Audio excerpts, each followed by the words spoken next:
Hello दोस्तों, welcome to my channel बिहाइजम। दोस्तों, आज की इस वीडियो में क्लास 10 के हिंदी के बहुत ही महत्वपूर्ण ऑब्जेक्टिव क्वेश्चन को बताएंगे, जो कि बिहार बोर्ड के नए मॉडल पेपर पर आधारित हैं और यह 2023 के क्लास 10 के एग्ज़ाम में आने की पूरी संभावना है। तो दोस्तों, चलिए बिना देरी के वीडियो को स्टार्ट करते हैं। जिसमें हमारा पहला सवाल है, the caste in India their mechanism किनकी रचना है? दोस्तों, the caste of India their mechanism doctor Bhimrao Ambedkar की रचना है। इसका right answer option number A होगा। दोस्तों, वापस देखते हैं, पानी उतरना मुहावरे का अर्थ है। दोस्तों, पानी उतरना मुहावरे का अर्थ होता है श्रम न रहना। दोस्तों, अगला प्रश्न देखते हैं। हमारा प्रश्न है, नागरी लिपि शीर्षक निबंध के निबंधकार कौन है? दोस्तों, इसका राइट आंसर होगा ऑप्शन नंबर ए यानी गुणाक्रम मूल्य। दोस्तों, अगला प्रश्न देखते हैं, हिंदी भाषा में वचन कितने प्रकार के होते हैं? दोस्तों, हिंदी भाषा में वचन 2 प्रकार के होते हैं। दोस्तों, अगला प्रश्न देखते हैं, नवग्रह शब्द किस समास का उदाहरण? दोस्तों, नवग्रह शब्द द्विगु समास का उदाहरण है। दोस्तों, अगला प्रश्न देखते हैं, सुलक्ष्मी कौन थी? दोस्तों, सुलक्ष्मी गुरु नानक जी की पत्नी थी। दोस्तों, अगला प्रश्न देखते हैं, अज्ञेय का जन्म कब हुआ था? दोस्तों, अज्ञेय का जन्म 7 मार्च 1911 को हुआ था। दोस्तों, अगला प्रश्न देखते हैं, अभिव्यक्त शब्द में निहित उपसर्ग है। दोस्तों, अभिव्यक्त शब्द में अभी यानी कि ऑप्शन नंबर बी अभी होगा उपसर्ग। दोस्तों, अगला प्रश्न है, किसने कहा था कि अगहन महीना में भंगुर ठीक हो जाएगी?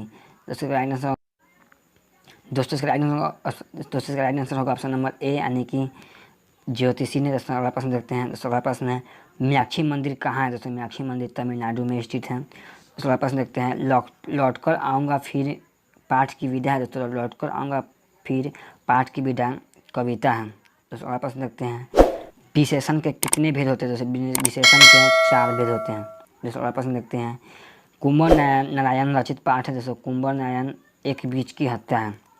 अगला प्रश्न देखते हैं, यह लकुटी अरु कामियारिया पर राज तिहुपुर की ताजी डारे इस पंक्ति की रचनाकार है। जैसे इस पंक्ति के रचनाकार रस खान है। दोस्तों, अगला प्रश्न देखते हैं। दोस्तों, अगला प्रश्न है, बुद्धिज्म एवं कम्युनिज्म के लेखक है। दोस्तों, इसका right answer option number C यानी कि बाबा साहब भीमराव अम्बेडकर होगा। दोस्तों, अगला प्रश्न देखते हैं, संख्यावाचक विशेषण। दोस्तों, संख्यावाचक विशेषण 4 है। दोस्तों, अगला प्रश्न देखते हैं, ननकाना साहब का संबंध है। दोस्तों, ननकाना साहब का संबंध गुरु नानक से है, जहाँ का जन्म स्थान था। तो और प्रश्न देखते हैं, नाखून हमारी डैश के अवशेष है। दोस्तों, नाखून हमारी पशुता का अवशेष है, यहाँ पशुता को बताता है। जो अगला प्रश्न देखते हैं क्या है जो दोस्तों, हमारा प्रश्न है, आरंभिक हिंदी का साहित्य मिलने लगा जाता है।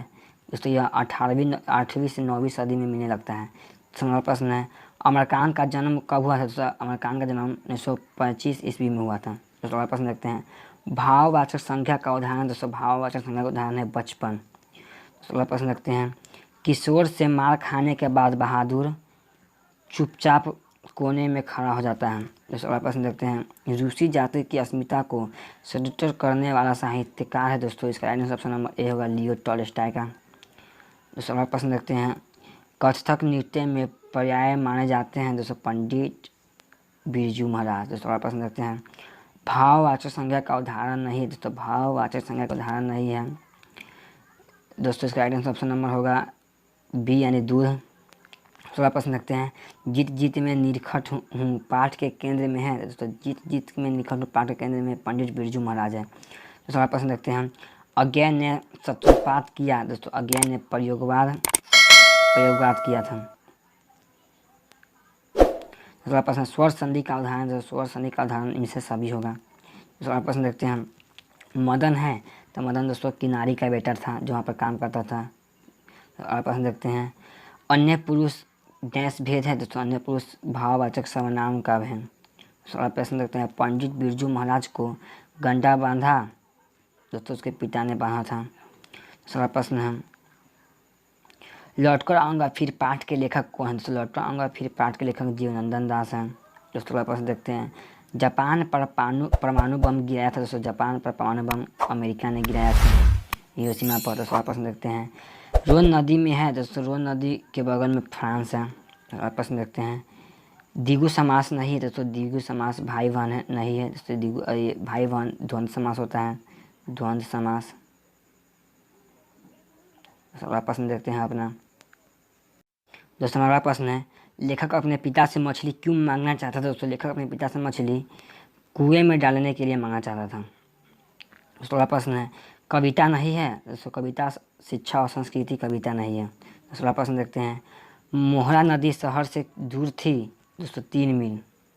दूसरा प्रश्न देखते हैं, राजदूत में है तो दोस्तों राजदूत में तत्पुरुष समास होगा। दूसरा प्रश्न देखते हैं, अभिमन्यु नदी के किनारे अवस्थित है दोस्तों, अभिमन्यु नदी के किनारे रोन अवस्थित है। दोस्तों अगला प्रश्न देखते हैं, गिरधर लाल है तो दोस्तों गिरधर लाल मदन का पिता था।